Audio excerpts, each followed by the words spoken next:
Students, देखिए बेटा, कल हमने लेसन 3 को कंप्लीट कर लिया था। आज हम लेसन 4 को कंप्लीट करेंगे, ठीक है। उसके बाद हम हैं जो, देखिए मैंने आपकी नोटबुक में शब्दार्थ और मौखिक प्रश्न लिखवा चुकी हूँ। आप उसको अपने घर पे लर्न करोगे, ठीक है। देखिए, दास्तान खिचड़ी, जो दास्तान खिचड़ी हमारा जो लेसन है उसका नाम है, ठीक है। इस पाठ में बताया गया है, पहले प्रस्तावना होती है पाठ के बारे में, जो पहले ऊपर प्रस्तावना में सब कुछ बता देते हैं इसमें क्या लिखा हो। इससे क्या है, हमको सारे लेसन का पता चल जाता है, ठीक है बेटा। तो हम पहले लेसन को पढ़ने से पहले इसको पढ़ेंगे। देखिए, इस पाठ में बताया गया है कि श्यामू नाम का युवक अपनी माँ का इकलौता बेटा था। उसकी हर बात मानता था। जो एक लड़का था और लड़के का नाम श्यामू था, वो अपनी माँ का बेटा था। मतलब इकलौता होता है एक ही बेटा था। उसकी हर बात मानता था, लेकिन उसकी एक भूलने की जो बड़ी बुरी आदत थी। देखिए, वो अपने माँ की तो हर बात मानता था, उसकी अच्छी हैबिट तो ये थी, लेकिन जो उसकी बैड हैबिट क्या थी, वो हर बात को जो है थोड़ी देर बाद भूल जाता था। इस कारण जो है वो कई बार परेशानियों से उसको गुजरना पड़ा, ठीक है। एक बार श्यामू अपनी अपनी नानी से मिलने उनके गांव गया। नानी ने तरह तरह के व्यंजन खिलाए। व्यंजन होता है बेटा पकवान। जब आप नानी जी के घर पे जाते हो तो नानी जी या मामी जी क्या है, अलग जो तरह तरह के अलग अलग व्यंजन यानी कि पकवान बनाकर खिलाती है, खाना बनाती है, तो खिलाती है, उसको क्या है, व्यंजन बोलते हैं, ठीक है। तो उसकी नानी ने उसको तरह तरह के व्यंजन बनाकर खिलाए। जिस दिन उसे अपने गांव लौटना था, उस दिन उसकी नानी ने उसे खिचड़ी खिलाई। श्यामू ने खिचड़ी पहली बार खाई थी। उसका स्वाद बहुत अच्छा था, इसलिए नानी से पूछा, नानी यह चीज़ तो माँ ने मुझे कभी नहीं खिलाई, इसे क्या कहते हैं? मैं घर जाकर इसे बनवाऊंगा और स्वाद ले लेकर खाऊंगा, ठीक है। देखिए, जो श्यामू था, श्यामू की नानी ने खिचड़ी बना दी, तो उसने अपनी नानी से पूछा, नानी जी जो आपने बनाया मैंने तो अभी तक कभी खाया भी नहीं है, पहली बार खाई आज ये, तो आप ये बताइए कि मतलब इसको क्या बोलते हैं और इसको कैसे बनाते हैं। जो है मैं अपनी मम्मा से इसको बनवाऊंगा और स्वाद लेकर लेकर खाऊंगा, ठीक है। अरे श्यामू, इसका नाम खिचड़ी है, खिचड़ी, नानी ने बताया। जो उसकी नानी जी थी उसने बता दिया कि इसका नाम खिचड़ी है। श्यामू जानता था कि मैं थोड़ी देर बाद खिचड़ी नाम भूल जाएगा, इसलिए मैं खिचड़ी खिचड़ी रटते हुए नानी के घर से चल पड़ा, ठीक है। लेकिन रास्ते में चलते चलते खिचड़ी को खाचड़ी बोलने लगा, उसे पता ही नहीं चला।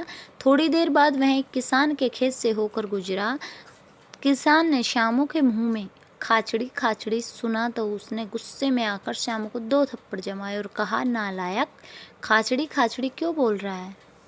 देखिए बेटा, वो जब उसको पता था कि अगर थोड़ी देर बाद जो है खिचड़ी वर्ड को तू भूल जाएगा, इसलिए वो खिचड़ी खिचड़ी कहता हुआ घर से चल पड़ा। लेकिन खिचड़ी थोड़ी देर बाद वो भूल गया उस वर्ड को, खिचड़ी की जगह खाचड़ी बोलने लगा। अब एक जो किसान था, किसान के खेत के पास से वो जो है श्यामू गुजरा या निकला, तो किसान ने सुना ये खाचड़ी खाचड़ी कह रहा है, इसलिए उसने जो है उसको थप्पड़ लगाए। उसने क्यों लगाए थे पता है? चिड़ी मीन्स होता है चिड़िया, तो उसने सोचा ये खाचड़ी कह रहा है ना, तो इसका मतलब ये हुआ कि ये चिड़िया को बोल रहा है कि चिड़िया खा, दाना खा, ठीक है।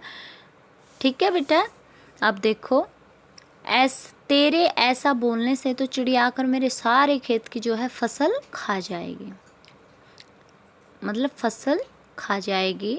अब तो तू सिर्फ उड़चिड़ी बोल, समझेगा? सॉरी, उड़चिड़ी बोलेगा, समझा? बेचारा श्यामू उड़चिड़ी बोलता हुआ आगे चल पड़ा। थोड़ी दूर रास्ते में एक बहेलिए ने चिड़िया के लिए जाल बिछाया। जब उसने श्यामू को उड़चिड़ी कहते हुए सुना तो उसके क्रोध का पारावार ना रहा। पारावार नहीं रहा। वह श्यामू की पिटाई करते हुए बोला, बेवकूफ़, अगर तू ऐसे उड़चिड़ी बोलेगा तो मेरे जाल की जो चिड़िया है कैसे फंसेगी जाल में, ठीक है। अब अगर तूने उड़चिड़ी कहा तो तेरी खैर नहीं, इससे अच्छा है कि तू फसचिड़ी कहता यहाँ से चला जा, ठीक है बेटा। देखिए आज आपका जो है लेसन इतना ही रीड होगा क्योंकि ये थोड़ा लॉन्ग है, लंबा है बेटा। आज आप जो इस लेसन को अपने घर पे रीड करोगे और इसके जो शब्दार्थ है उनको लर्न करोगे। तो एक बार मैं शब्दार्थ है उनको भी बता देती हूँ। देखिए व्यंजन, व्यंजन होता है बेटा पकवान। व्यंजन देखिए आप जैसे मैं बोलती हूँ एक बार उसके साथ साथ रिपीट करो। व्यंजन पकवान, व्यंजन पकवान, ठीक है। बहेलिया चिड़िया पकड़ने वाला, बहेलिया चिड़िया पकड़ने वाला। क्रोध का पारावार न रहना, मतलब जो क्रोध है, क्रोध लिमिट से बाहर होना, कंट्रोल नहीं होता जो क्रोध को, उसको बोलते हैं अत्यंत क्रोधित होना, ठीक है। बहुत ज़्यादा गुस्सा होना, ठीक है बेटा। अब देखिए मरता क्या नहीं करता, मरता क्या नहीं करता, विवश होना, ठीक है। विवश होता है मजबूर, मतलब जब कोई किसी चीज़ की कोई मजबूरी होती है जब बोलते हैं मरता क्या नहीं करता, ठीक है। नानी याद आना, होश ठिकाने आना। देखिए जब हमसे कोई गलती हो जाती है तो हम कहते हैं ना अब इसको नानी याद आएगी, मतलब अब इसको होश आएगा, तो होता है होश आना, ठीक है। दम लेना, दम होता है बेटा सांस, दम लेना सांस लेना। अब देखिए हाँफना, हाँफना होता है सांस उखड़ना।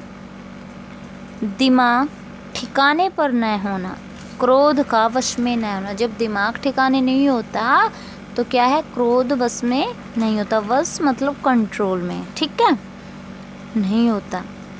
ताव आवेश, भुलक्कड़ बातें भूल जाने वाला। खामियाजा नुकसान, ठीक है बेटा। आज आप जो वर्ड मीनिंग मैंने आपकी नोटबुक में राइट करवा रखे हैं उस वर्ड मीनिंग को आप रिवाइज करो और इस लेसन को भी कंप्लीट रीड करना, ठीक है बेटा। हैव अ नाइस डे, आपका यही होमवर्क है आज हिंदी में।